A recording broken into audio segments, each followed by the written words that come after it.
Bandits claim the lives of 9 out of 50 abductees in Niger State. Chinese national sentenced to death by hanging by Kano High Court for the murder of his girlfriend. The Central Bank of Nigeria raises the interest rate to 24.75%. On the foreign scene, Israel remains resolute despite a binding UN resolution as the death toll in Gaza continues to escalate. Thank you most kindly for joining us on the News Hour. My name is Abdullahi Ahmed. Bandits have killed 9 out of the 50 abductees from Madaka Market in Rafi local government area of Niger State. The gunmen had invaded the market last Thursday, killing 22 persons, including the village head, a newlywed man, and while abducting 50 others, mostly women. According to reports, 9 persons were killed in Shiroro local government area of the state. The district head of Madaka, Isa Bawale Madaka, confirmed the development to newsmen on Tuesday. He said so far they had buried over 30 bodies, adding that the bandits have not made any ransom demands yet.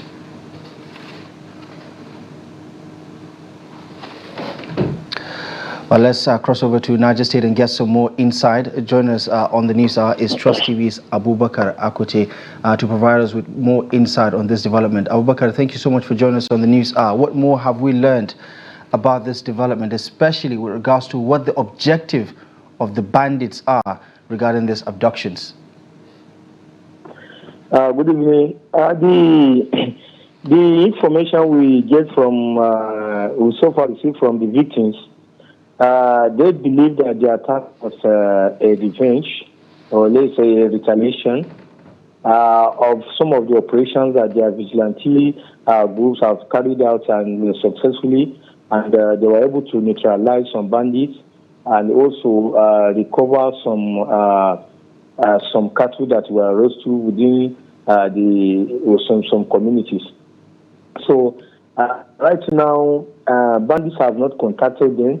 With respect to the people that they were kidnapped, they said were mostly women and children. And they believe that they may not call since they believe the attack is a retaliation. Because on the day of the attack, they said away to their destination, bandits killed some of their members of the community. One of the sources from the community told me that they were trying to number people that were killed on the way. Now they have not received any information. They have not been contacted. So give us a picture of Madaka itself and what the security architecture is like in that particular community, because the attack happened on a market day, pretty much broad daylight. And just give us a picture of what that community looks like and how porous perhaps the security arrangement is. Madaka is an agrarian community, one of the big communities in the Rafi local government that even the local government is proud of. And it has a weekly market which takes place every Thursday.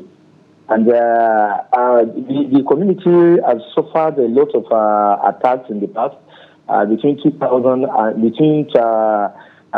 to 2023, when the community decided to form their own vigilante, according to the residents, because the support was not forthcoming as they expected from government. Because I remember between 2002 up to January 2023, many of them, dozens of them, we live as IDP in Mokele, some were in Kuta, some were in Kagara, and some were in Jijua. And then it was when vigilante was formed and then funded by the community, that the vigilante were able to restore normalcy and peace to the community, and people return home and continue with their activity until the last Thursday attack that sent many of them, most of them, out of the community again. So community is an agrarian community and one of the big communities in Rafi local government. So the security situation in the community is that porous because even during the they say after attack that some soldiers or military went there in 3 vans, and within 20 minutes they went back to the local government headquarters, which is Kagara. They are stationed in Kagara, so they are not, which is a bit far away from Madaka, where the attacks are. Yes. What effort is the security forces making, the police, the Nigerian military, in trying to perhaps pursue and engage in a rescue mission or something like that? Do we have an understanding as to what they're trying to do to rescue those who are still in captivity? Aside what the Commissioner for Homeland Security said, the government was going to coordinate security agencies to see what will be done to restore peace to the area. Police in the state have not spoken over the attack. So it's not done to people what therefore they are making to rescue the abductees. However, the attack, which also came with a lot of controversies, has put many people in confusion. The community were accusing some officials that some vigilantes, following their recent operations, they were accused of illegal arrests, which led to arrest of some of their commanders who are still in police custody. I've made an effort to speak to police commands, PPRO. He promised to get back to me with details about it. Now he has not done that. He later told me that he was away on assignment. So they believe that if their vigilantes were on ground, since they formed their vigilante, their community has never been invaded until when vigilantes were asked to drop their arms following the accusation that they were engaging in illegal arrest. And then the week after the decision was taken and they were asked to lay down their arms, that the attack took place in broad daylight. So the security agencies have supported the federal government in the attack, aside the visit that the governor made to the president, which the city press secretary told us that is why one of the agendas of the president was the security. The state government has not come out to issue a clear statement over the last attack. Okay. Abubakar Akote, thank you so much for the update. I believe this is a developing story that we need to keep tabs on, and we appreciate you for joining us on the News Hour. Thank you for the update. Thank you. All right. Abubakar Akote there, speaking on the recent development in Niger State, where 9 persons were reportedly killed out of the 50 that were abducted in Madaka community of the state, as the bandits are yet to make any ransom demands for those still in captivity. In other news, 13 individuals, including 12 married women and 1 man, were reportedly kidnapped in a recent bandit attack on Kurenchingie village, located in the Makera ward of Dutsinma local government area of Katsina State. The assailants, armed with dangerous weapons, invaded the village late on Monday, according to a resident. During the invasion, the criminals not only abducted the individuals, but also looted properties worth millions of naira belonging to residents in the area. Neither the government nor other security authorities in the state have issued an official statement regarding this incident. The resident further lamented that despite hours-long attack, there was no intervention, no reinforcement from security forces in the locality. Now, viral TikTok videos showing a bandit flaunting ransom money have sparked widespread anger across the country. Security analyst Zagazola Makama highlighted these videos, expressing concern over the platform's role in promoting terror. Social media users criticized authorities for the delayed response and called for improved security measures in the country. Many have expressed frustration over the apparent inability to trace the ransom money, reflecting deep concerns over Nigeria's growing insecurity. The Multinational Joint Task Force says 2 high-ranking Boko Haram commanders have surrendered to the task force. Lieutenant Colonel Abubakar Abdullahi, the spokesperson for the task force, disclosed this to newsmen in a statement released on Tuesday. The commanders, identified as Ibrahim Muhammad and Awal Muhammad, who is also known as Wanka, belonged to the Bakura Buduma faction and were responsible for carrying out attacks in various locations around Lake Chad. He attributed the surrender to intensified operations by troops targeting terrorist groups within Sector 3 of the multinational Joint Task Force. They were active commanders operating in the Lake Chad Islands until they decided to lay down their sophisticated weapons and embrace peace. Elsewhere, the publisher of the Kaduna-based Desert Herald newspaper, Tukur Mamu, has formally communicated to the Attorney General of the Federation requesting a retraction following his profiling and designation as a terrorist financier. In a letter dated March 25, 2024, addressed to the Attorney General of the Federation, Mamu's counsel, J.J. Usman SAN, emphasized the Nigerian Sanctions Committee lacked the statutory authority to designate Mamu as a terrorist financier. Usman, representing Mamu, who has been detained since 2022, pointed out that such a designation is beyond the committee's mandate. Now, the letter issued a 7-day ultimatum for the retraction of Mamu's designation as a terrorist financier to avoid potential litigation. It also highlighted the Office of the Attorney General of the Federation is currently prosecuting Mamu on terrorism-related charges. Mamu's lawyer underscored the importance of rectifying the designation to prevent further legal action against his client, emphasizing the lack of legal basis for such an assertion by the Nigerian Sanctions Committee. And Kaduna-based Islamic cleric Sheikh Ahmad Gumik has confirmed his invitation by the Department of State Services regarding his comments on bandits' activities. He described the interaction with security agents as productive while emphasizing the need for dialogue with bandits, urging President Bola Tinubu not to repeat past mistakes.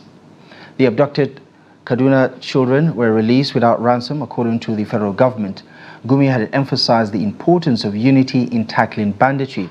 He also addressed concerns about his associate being linked with terrorism financing, condemning the allegations and asserting that only a court of competent jurisdiction can make such determinations. Last week, the federal government named his associate Tukur Mamu among other persons linked with terrorism financing. In his response, Gumi condemned the list, saying only a court of competent jurisdiction can tag his associates and others who appeared on the list as terrorism financiers. Now, the Nigeria Financial Intelligence Unit has made allegations against the proscribed indigenous people of Biafra, asserting that the group is financing its terrorism activities through sports betting platforms and global crowdfunding. According to the anti-graft agency, IPOB, alongside other criminal organizations such as bandits and terrorist groups, are exploiting these platforms to garner support and strengthen their bases to perpetrate further havoc in the country. The NFIU, formerly a department at the Economic and Financial Crimes Commission, claims that the IPOB received funds through affiliates in 22 countries with at least 27 entities registered under the group's name. Specifically, 7 of these entities were registered in the United States, while 6 are in the United Kingdom. In a newsletter released by the NFIU Counter-Financing of Terrorism Department, it was revealed that IPOB raised over $160,000 through crowdfunding, with the funds allegedly funneled to transmission, media, and broadcasting companies in Bulgaria, South Africa, and the United Kingdom. In other news, Southern Ijaws federal constituency lawmaker from Bayelsa State, Rodney Ebikebina, has joined in the condemnation of the cold-blooded murder of military personnel in Okwama, Ughelli South local government area of Delta State. In a press briefing in Abuja, the lawmaker expressed his profound dismay at the gruesome event, labeling it as one of the worst tragedies to befall the military in recent history. He also denounced the invasion of the once peaceful community, allegedly carried out by military personnel in pursuit of the perpetrators of the crimes in Okwama. He lamented that the aftermath of the invasion led to the destruction and loss of innocent lives in Igbomotoru community, which he described as unfortunate and saddening. The lawmaker also urged the people of Igbomotoru and the entire southern Ijaw federal constituency to remain vigilant and report any suspicious activity or movements in their respective communities to law enforcement agencies. When an oil touches one finger, it touches the other hands. It's because one person or two persons may have committed crime should not mean that every other person should go for that punishment. If the Nigerian Army intelligence is true and they go to a Igbomotoru community, it's not every Igbomotoru community people that did the killing. As we speak, most of them are in the bush or in the bushes. Just like in my statement, the children can't even go to school. One, there's presence of military. Of course, you know, our people. Sometimes the military cannot even do them anything, but for that fear, it's a problem. They can't even go to bush. So as a result, will you allow innocent Nigerians to die as a result of a crime being committed one or two or three persons? No, it's not possible. The Nigerian Army has finalized arrangements to accord a befitting burial to some of the military personnel who tragically lost their lives in the Okuama killings in Delta State. The 17 deceased personnel affiliated with the 181 Amphibious Battalion will be laid to rest at the National Cemetery in Abuja on Wednesday. These soldiers, who were on a peace mission to the community, met their untimely demise, according to military high command, at the hands of perpetrators who ambushed them on a peacekeeping mission. Major General Onyema Nwachukwu, the Army spokesperson, announced the burial date on Tuesday, revealing that the President will be in attendance as the special guest of honor to pay his last respects to the fallen heroes. In spite of the unfortunate incident, Major General Nwachukwu reassured Nigerians that the troops from various military operations would remain steadfast in their constitutional duties. This determination, according to the spokesperson, underscores the commitment of the Nigerian military to uphold peace and security, even in the face of adversity. To Kano State now, where the State High Court has delivered a verdict sentencing a Chinese national to death by hanging for the murder of his girlfriend. The victim, Kulthum Buhari, was reportedly killed by the Chinese national at her residence in Rijerizaki area of Kano metropolis following a dispute. Barrister Haruna Isa, the Kano State Attorney General and Commissioner of Justice, stated that justice has been served in the case that endured for nearly 2 years following Kulthum's tragic death. The court's decision reflects the seriousness with which such crimes are treated within its jurisdiction, underlying the commitment of the legal system to uphold justice and ensure accountability for acts of violence. The court has just handed down its verdict, and Frank has been convicted and sentenced accordingly for the offense he has committed. And that puts an end to the matter. For us, it is the end of the road for us. For him, he may likely exploit other avenues as the law has provided. And we are ready when he decides so to do. Anybody can do that. Even you, as a citizen, can write formally and, request that a certain individual should be extended that kind of favor. And the court has done no wrong by doing that. Uncertainty looms over the 2024 Hajj operations following the recent fare hike by the National Hajj Commission of Nigeria. Now, despite the confusion, the Ogun State Governor Ademola Adeleke is assuring intending programs from the state of necessary support for this year's exercise.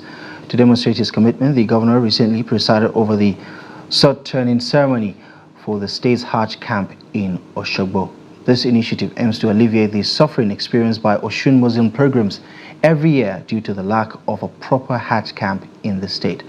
Governor Adeleke's actions underscore his dedication to ensuring that Osun State pilgrims receive the necessary infrastructure as well as support for the pilgrimage. Hamid Oibade tells us more. Since the creation of Osun State in 1991 and the establishment of the Osun State Muslim Pilgrims Welfare Board, successive administrations have not built a Hajj camp in the state. It means every year Muslim pilgrims are subjected to inconveniences while traveling to the Holy Land. Preparation for Hajj, it requires coming to the governor's office or the proposed camp to prepare for one activities or the other. In the past years, there have not been a befitting place for people to sit down to do the registration and all other activities.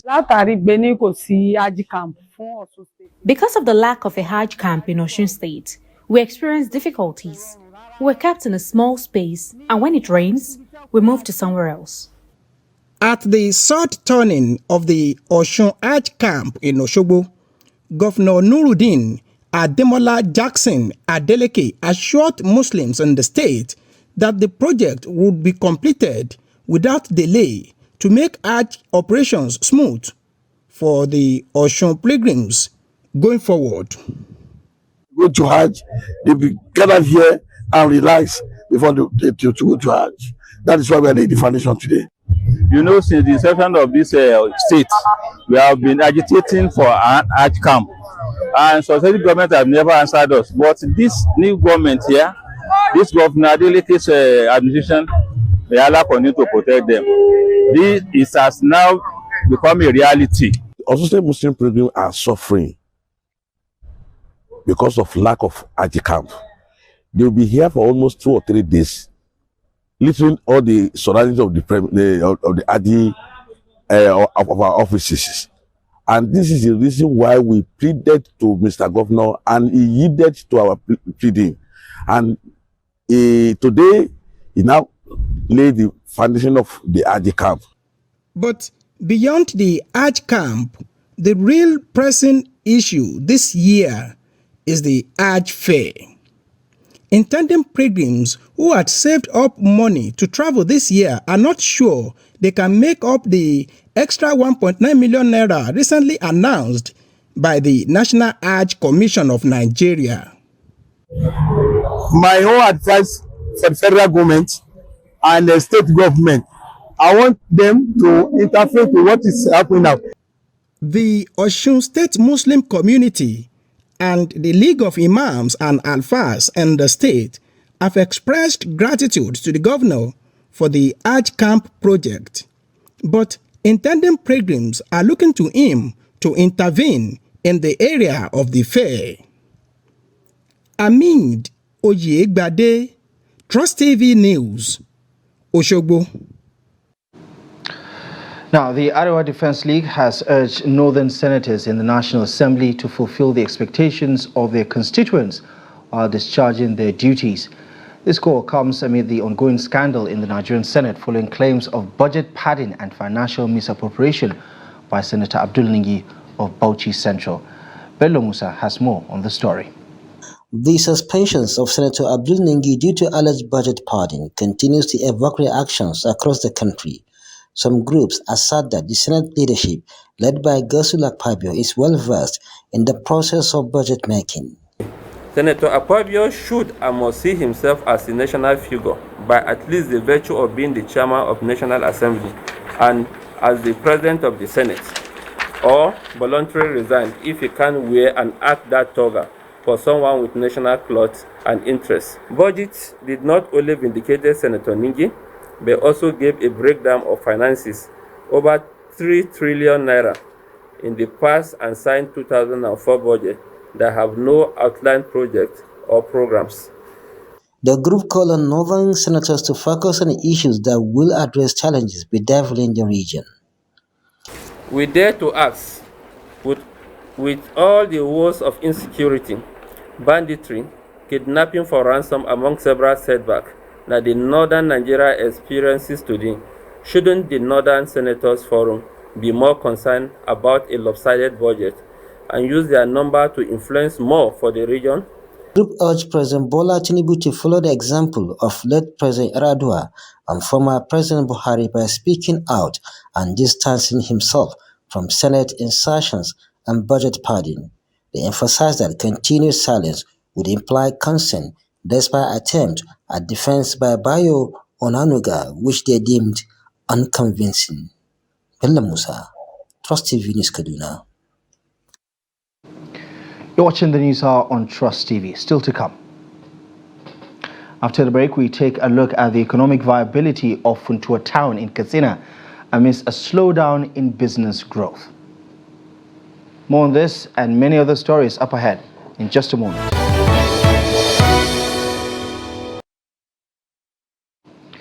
Welcome back to the news. Let's take another look at the top stories.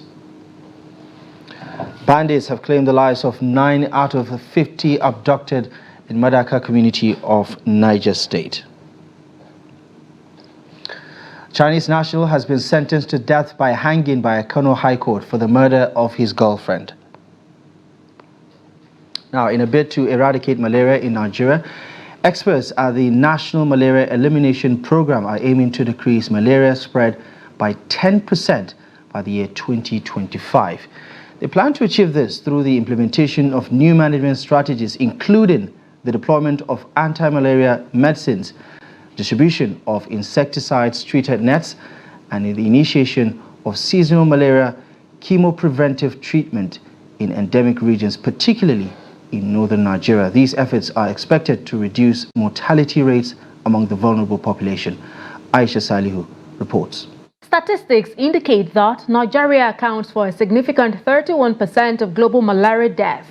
However, experts note a reduction trend from the 27% prevalence rate in 2015 to 22% in 2021.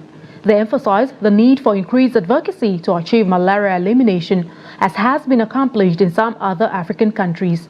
Malaria control efforts in Nigeria involve recommended treatment and prevention interventions, including case management, such as diagnosis and treatment, indoor residual spraying, and the use of insecticide-treated nets. Priority is given to pregnant women and children in these efforts. When you talk about seasonal malaria chemopreventive treatment, it talks about areas where rainfall is seasonal. We know that malaria cases usually increase during rainy season because that's when the vectors are bred and that's when they multiply and bite people more. So it targets that period.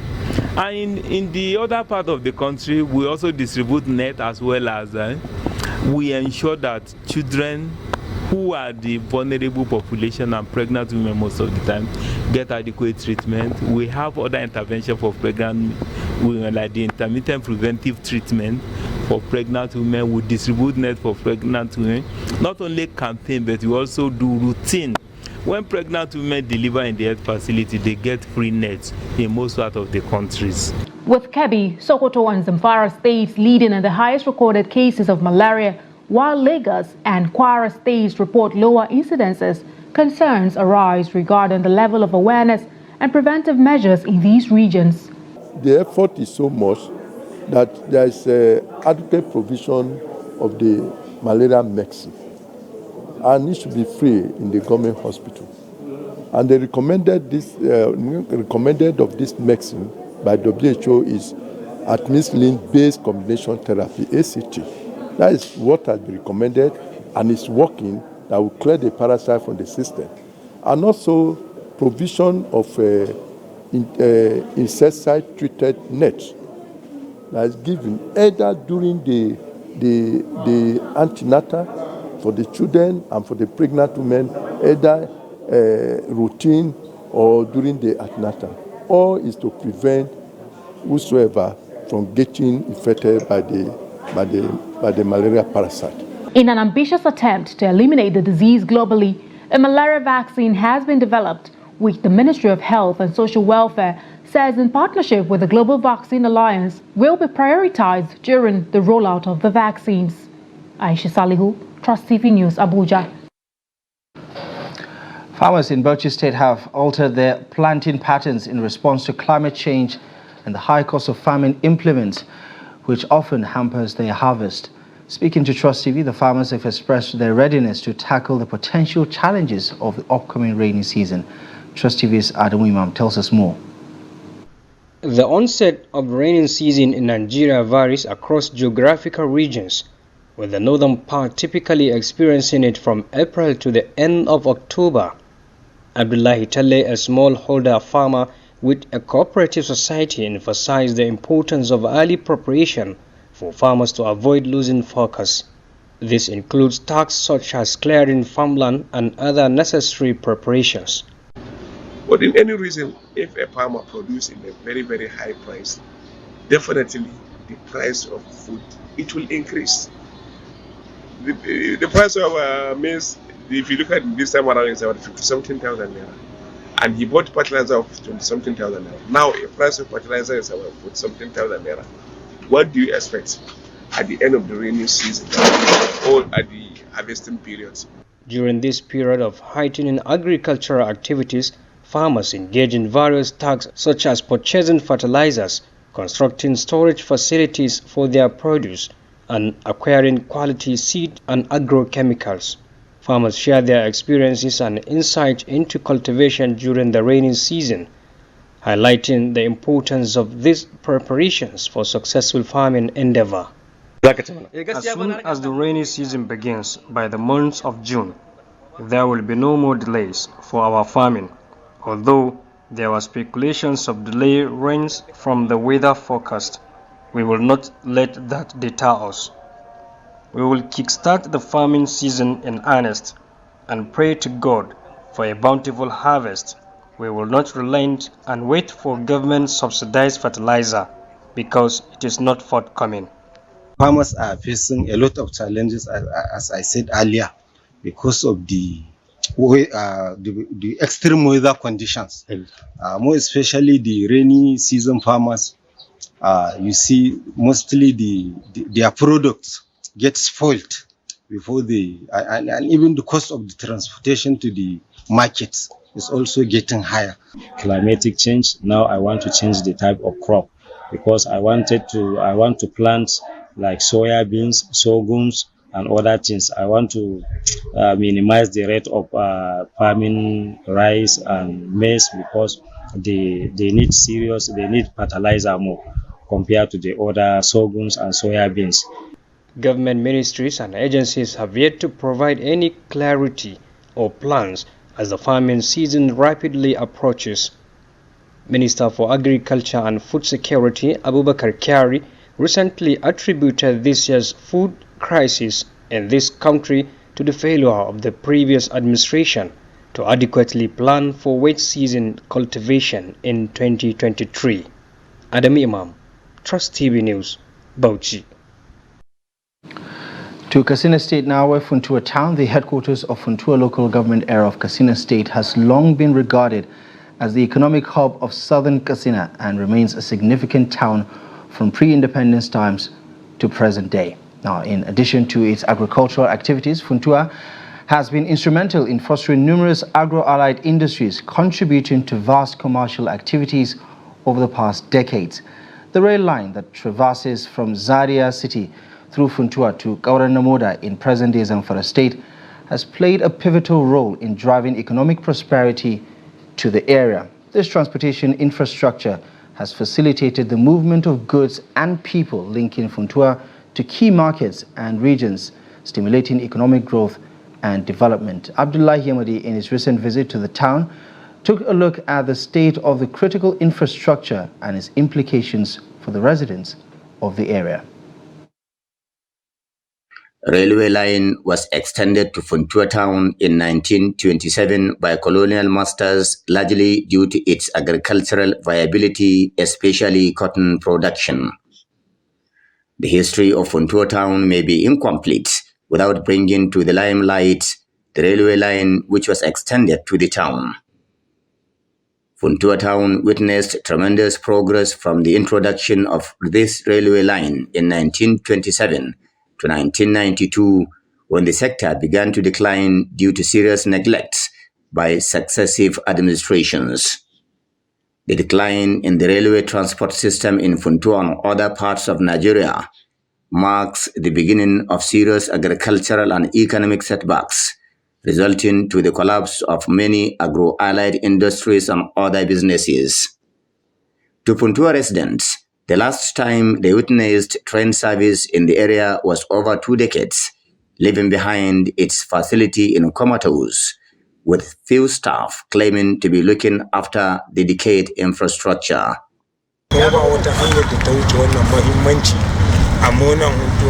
When the rail line was functioning, Funtua town was so vibrant economically with lots of employment opportunities. But look at it laying in decay. As old as I am, the last time I saw train here was close to 3 decades. There are cotton and ginnery companies here. They used to take that lint when it is being processed from the cotton here, and they used to bring or take some groundnuts that are being transported back there. While a lot of companies were here that are being serviced by the railway lines.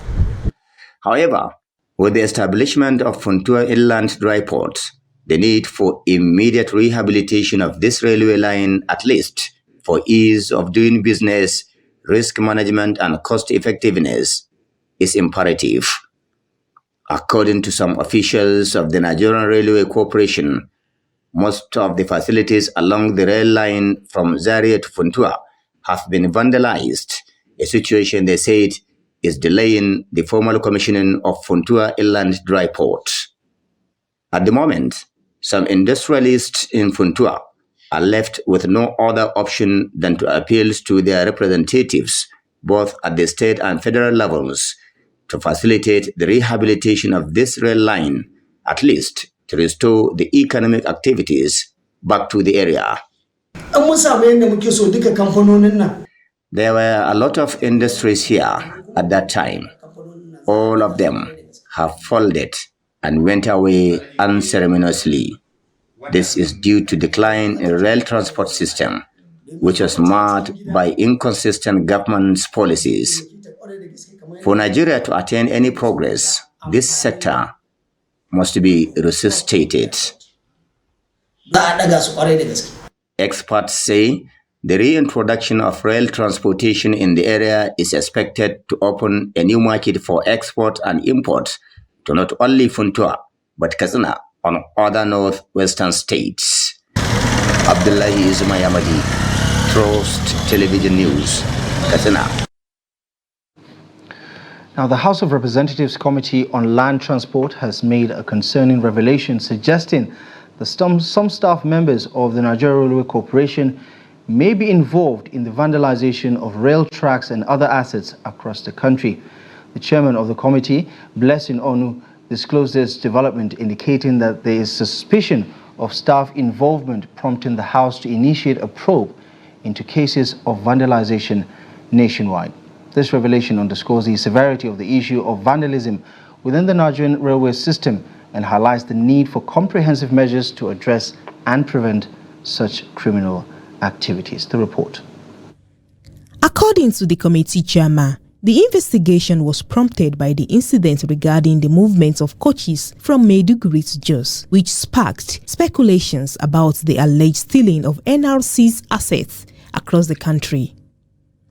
She stated that Nigerians were worried about the state of assets of the NRC, especially as regards the safety of the tracks amidst incidences of vandalization of track sleepers, which were intercepted in many parts of the country. Somebody must be held accountable. Someone out there is not doing his or her job as it should be.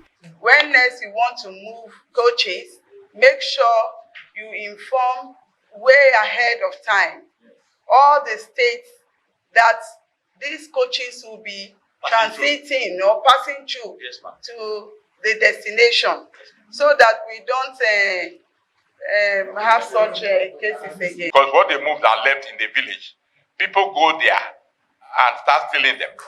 So luckily the minister has approved that the only place they can keep them is Port Harcourt, Aba, Umuahia, and Enugu. So that committee is at work. So when they finish, it will be advertised. Following the inability of the managing director to give a satisfactory explanation on the vandalization, a member of the committee accused the NRC of culpability in the ongoing theft of the corporation's assets. It is my prayers that all the remaining stock in the NRC will not have gotten by now.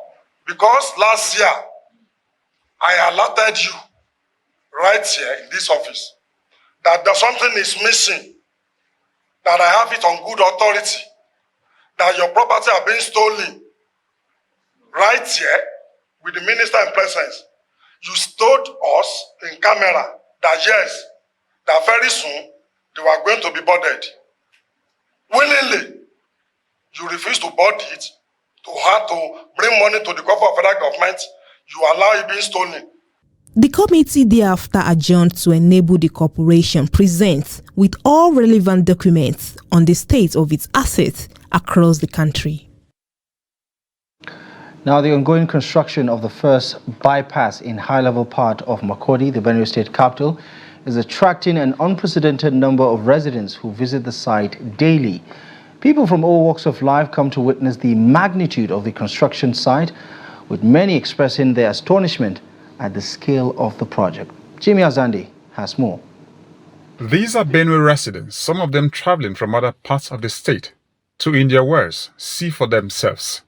The old, the young and the children come here to see the progress of the work at the construction site of the bypass, thereby turning it into some tourist attraction. I come here to come and see the construction that people are constructing, so that when I grow up, I'll be able to tell people story about it. Today, this morning, I came to observe and see what is happening here, so that when I grow up, I will tell my children how it starts and when they were doing it. It is a sunny day in Makurdi. The residents have defied the weather to see the technology at work at the first of its kind construction in Benue State since its creation 48 years ago. Since 1976, right? Benue State had existed since then, but we've not seen such a thing. So I think the governor who is now in place is doing the best, and every other person like myself appreciate what he's doing. I think it's a very good development. We are very happy about this particular work that is going on here, projects. And we praise our governor. We love what he's doing for us. But we are very happy. We never think such thing will happen in our state since I was born, to me. But now I'm seeing many things, not only this work that is going on. Many have been going on. So we are very happy for him. They commended Governor Hyacinth Elia for his developmental strides and prayed for more of developments in the state. I believe that Makurdi will wear a new face, giving our first ever high-level interchange underpass. It will give Benue State a new face of development. The state will look better. The state will look beautiful. So I call on all Benue sons and daughters to associate with his developmental strides so that we will take our state to higher heights. On the flip side, the blockade of the area for construction has no doubt caused a setback for the business community, as many have been forced to close or relocate to other destinations while work progresses. Jimmy Azandi, Trust TV News, Makurdi. Right, it's time now to bring you up to date with the latest in the world of business. Here's Yusuf Akogu.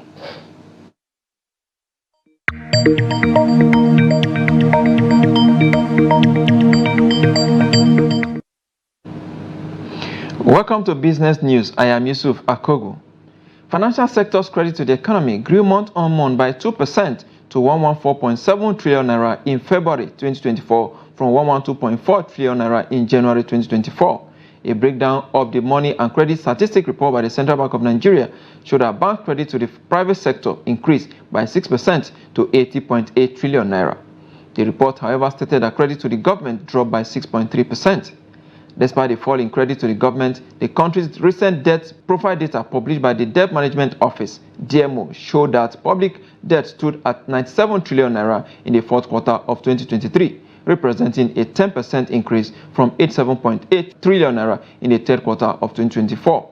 According to DMO, the increase in the debt stock was largely due to the new domestic borrowing by the federal government to partly finance the deficit in the 2024 Appropriation Act. The Monetary Policy Committee of the Central Bank of Nigeria has hiked the benchmark interest rate by 200 basis points to 24.75%. This is according to a communique issued by the CBN governor at the close of the meeting on Tuesday in Abuja.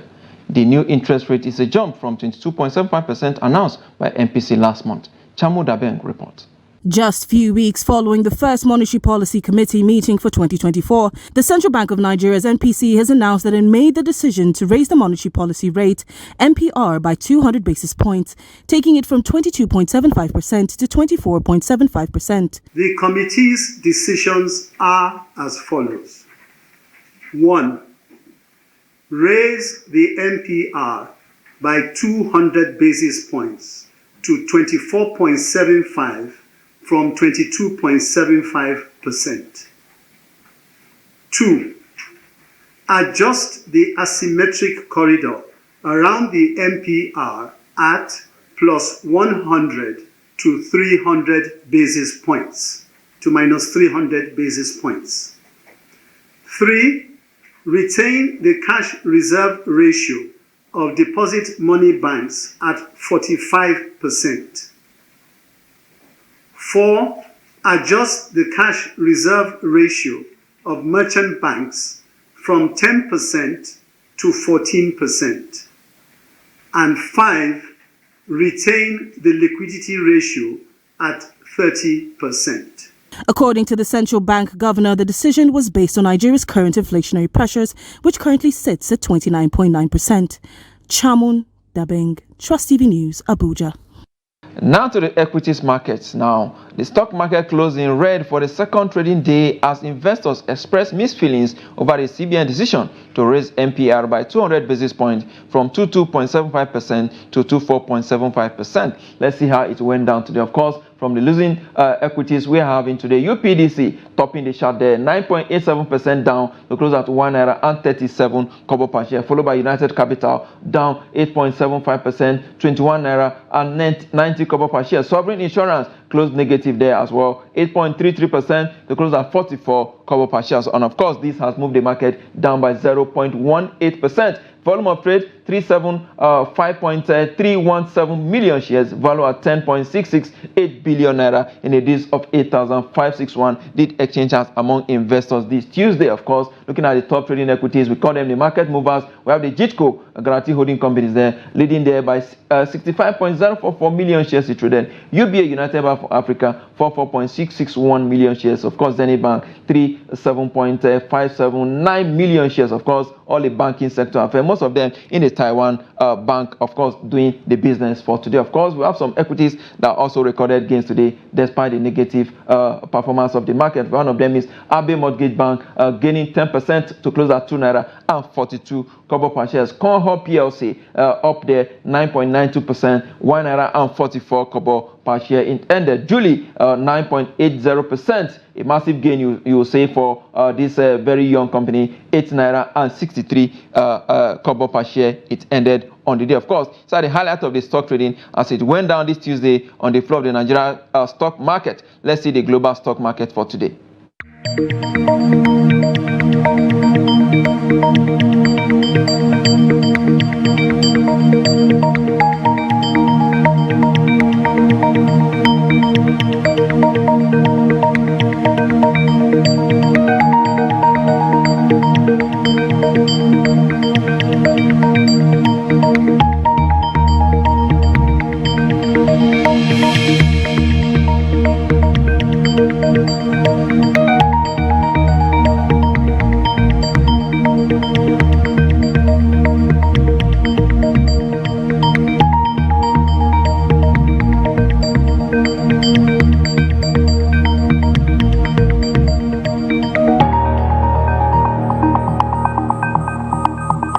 Now to the FX market. Naira on Tuesday continued its appreciation across the foreign exchange market as the impact of CBN dollar sales to BDC operators is reflecting on the local currency. Let's see today's market data.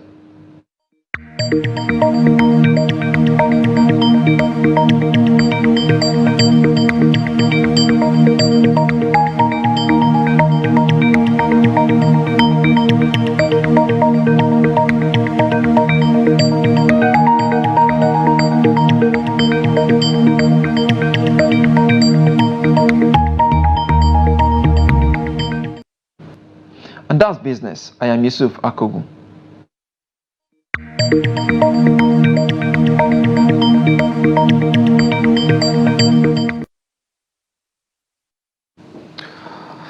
On the global scene, Israel has dismissed Hamas's ceasefire demands as, quote, delusional after the group says it was sticking to its original proposal calling for Israel's full withdrawal from Gaza and a permanent ceasefire. Meanwhile, the Israeli military has bombed a house in Rafah, killing at least 18 people, including 9 children.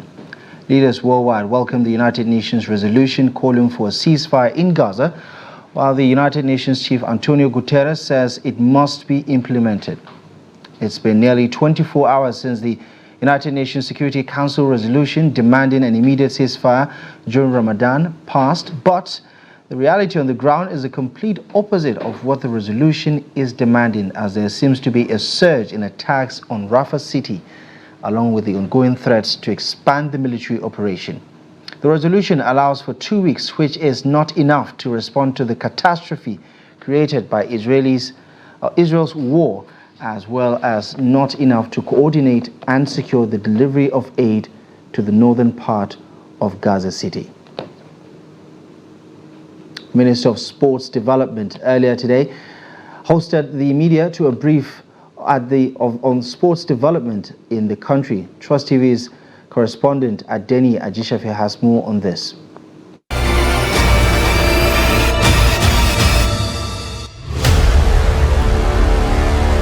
In a bid to highlight some of the development in the sports sector in Nigeria, Minister of Sport Development, Senator John Owan Eno, hosted the media to a press briefing at the Media Center of Moshood Abiola Stadium, Abuja.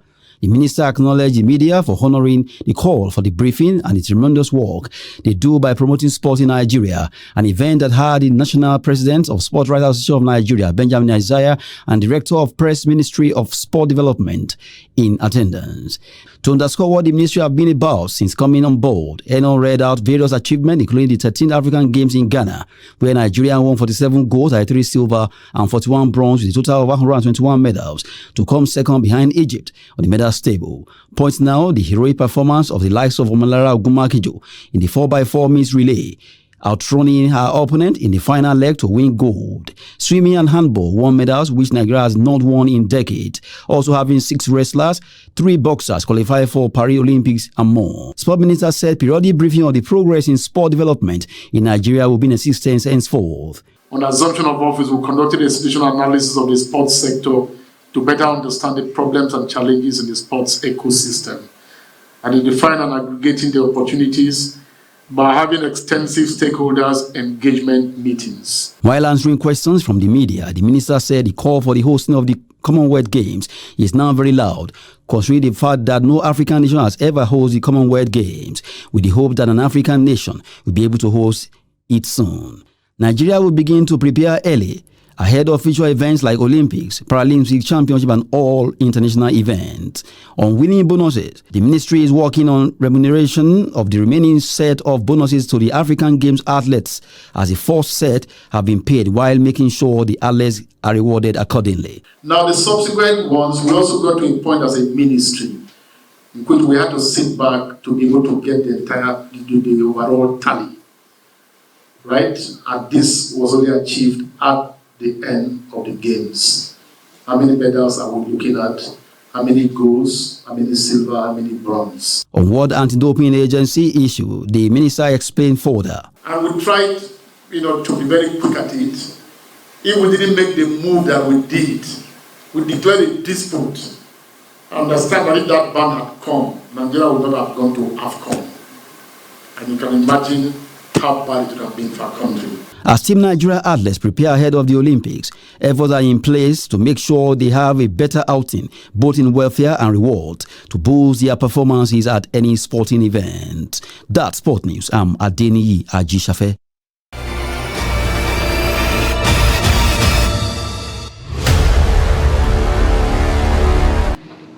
Well, that is the size of our bulletin for you tonight. Thank you most kindly for joining us. As always, we encourage you to follow us across our social media platforms to keep up with most of our contents.